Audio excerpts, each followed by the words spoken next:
Hello fam, welcome back to our channel. Well, the presidency have replied the Northern Elders Forum fairly recently, some hours back. If you check our video, see it, where the Northern Elders Forum, spoke to the presidency and the ills going on in the society, particularly the North. Don't forget that it's actually the North that is ruling.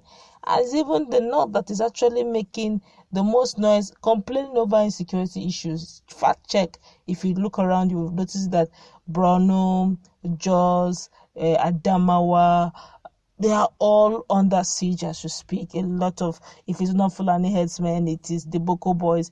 And they're not finding it funny, as the presidency on Sunday has actually attacked the Northern Elders Forum as NEF for expressing displeasure over the high rate of insecurity in the northern Nigeria. The forum, in a statement signed by its coordinator Ango Abdullahi, disclosed that the President Muhammad Buhari's government has failed in its fight against the bandits and the Boko boys.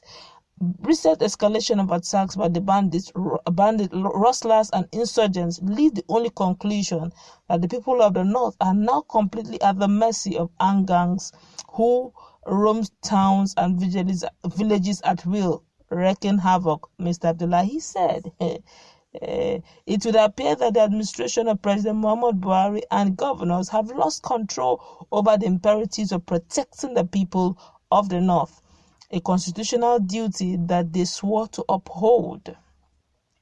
The situation is getting worse, literally, by the day, as bandits and insurgents appear to sense a huge vacuum in the political will and capacity, which they exploit with dangerous consequences on the communities and individuals. As a responsible body, the forum has joined millions of others in prayers and in advising and also giving advice and encouragement to all authorities that have responsibility to protect our communities. It is now time to say enough is enough. Our people are known for their patience and respect for constituted authorities, but all governments must be aware by now that all northerners have been pushed to the wall.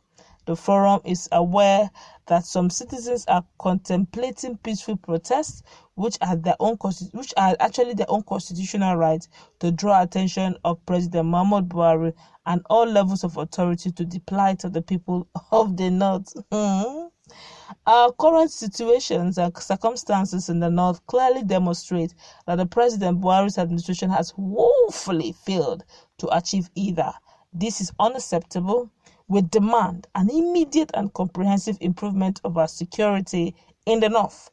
We are tired of excuses and verbal threats which criminals laugh at and our fellow citizens see as a clear failure of leadership, which they see as part of them. Enough is enough, he said. Reacting to the NEF, that's Northern Elders Forum, the special advisor on media to Mr. Buhari, that's Femi Adesina, the loudmouth, said Mr. Abdullahi was only speaking for himself, describing him as a mere irritant and featherweight. According to him, he said, we are not surprised by this latest statement by Prof. Abdullahi, and our past position on what his group represents remains unchanged. A mere irritant and a featherweight. The former Vice Chancellor signed a statement under the banner of Northern Elders Forum as NEF. He said, hearing that title, you would think the body was a conglomerate of true elders. But the truth is that NEF is just Ango Abdullahi, and Ango Abdullahi is NEF. Before 2019, the presidential election, the one-man army called NEF has shown its antipathy against President Buhari and its preference for another candidate. They all got beaten together. NEF is merely waving a flag that is at half-mast. President Buhari steadily and steadfastly focusing on the task of retooling Nigeria and discerning Nigerians know the true state of the nation. Yes, we do know the truth of the nation now. We are discerning people. We know the true state of the nation. Even diaspora people, they know the true state of the nation. Let's continue. So they don't need a paper tiger to tell them anything, Mr. Adesina said, without addressing the worsening security situation. Guys, you've heard what Adesina said. You know, in Nigeria today, presidency in Nigeria are numerous. When you talk about presidency, take for instance America. When you say the presidency has addressed the nation, what comes to your mind is Donald Trump, right? Because he's the president of United States and is not in doubt. Now, when you say presidency in Nigeria, presidency is multifaceted in Nigeria. Presidency can be Femi Adesina. Presidency can also be Shehu Garba. Presidency can be Muhammad Buhari. Presidency can be Mama Duara. Presidency also can be Loretta Onoche. Presidency can be anybody behind the power. And that's why I want, permit me to use the words, permit me to say it, that's why there's power tussle in Aso Villa. Anyone who is close to Muhammad Buhari happened to be presidency. And that's why you see Yusuf the other time, that's the young Tunde, quote unquote, the young man that has caused the fracas in Aso Rock. If you check our video, you see it. You see that the president's wife, Aisha Buhari, is trying to do what we call power tussle, because there everybody is presidency. In Aso Rock today, almost everybody is presidency. If you have, inkling of what is going on, you can use the word presidency. And this is really appalling. Now, all these things we are saying, at the beginning, they say, no, ethnicity, he must go. Sai Buhari 2050. Okay. When they were doing this, and I said something very unique. I said, this insecurity they're talking about, yes, it's gradually coming to the south. But the truth of the matter is, the north is almost finished though. Bruno, you can't make the mistake that, I want to go on tourism. Even your brain will tell you not to go to Bruno. Even if you're looking for a job and they say there's vacancy in Bruno, now don't go with your CV. We'll apply, we'll give you the job on site. Nobody will still take the job. People will prefer to still drink garri and pack sand in the streets of Lagos than to go to Bruno, because there is no security. They have a field day there. It's gradually eating deep. And to make it worse, they are actually in power. Who is the president? Muhammad Buhari is a northerner. Who is the Senate president? Muhammad Lawan is also a northerner. And the insecurity is biting them. If it was a southerner, they would say, yes, ethnicity. They're neglecting North simply because they're in the corridor of power.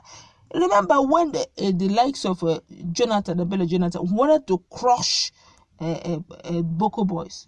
They said, don't crush them. They're our brothers.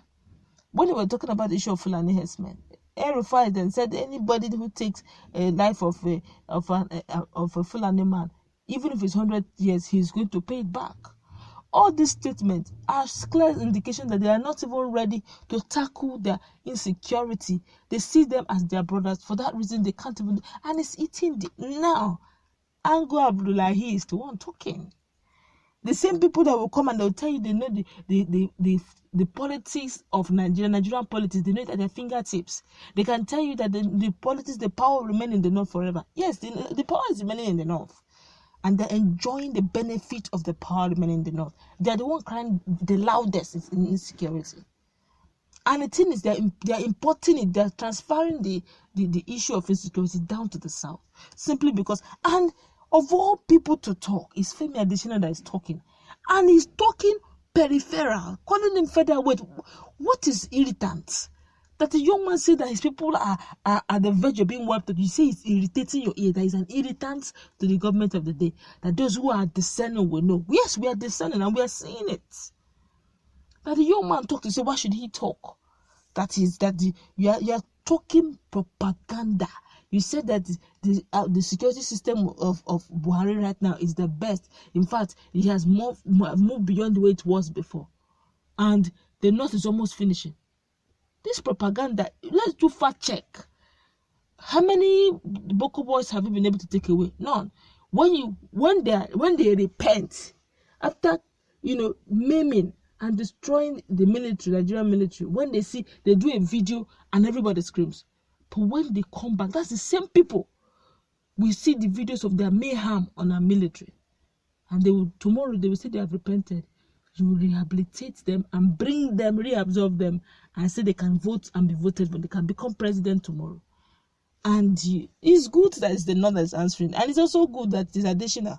Their own personal person that's also answering. But that's why we're going to wrap it up, because I'm looking at it. It's beginning to clear everyone, especially the Northerners. All those cyber 2050, you have seen it. While you are shouting sigh, it is your home. Your home is eating up. You had better sit back, remove ethnicity from the issue of leadership and rulership, and do the needful. Or else, a time will come, even the Southerners will not allow you to cross their borders. So you have to stay back and clear your mess. You have to hold your leaders accountable. How can the other time, at the Adamawa, the Katsina and Adamawa governor were comfortable going to rob mines with bandits simply because they don't want them to destroy anything in their hometown. And now they're having a field day. Let's wrap it up there. Let's meet in our conversation. What's your take? I feel that there's no need for us all to complain. You know, sometimes it's good. When we are doing something, we should also think home first. If what we are doing, we call ourselves, if we say we are quote unquote one Nigeria, then we should start thinking like one Nigeria. If you are thinking of your own self, look at it all. Ethnicity have almost finished up the North. And now everybody's, let there be interstate, they should lift up interstate law down now. You'll be surprised the massive movement that will move from North to South. Every day, even on lockdown, they're moving massively because there's even no security in their place. And they're bringing it home. Let's meet in that conversation. Let's interact. Don't also forget to subscribe, like, and share.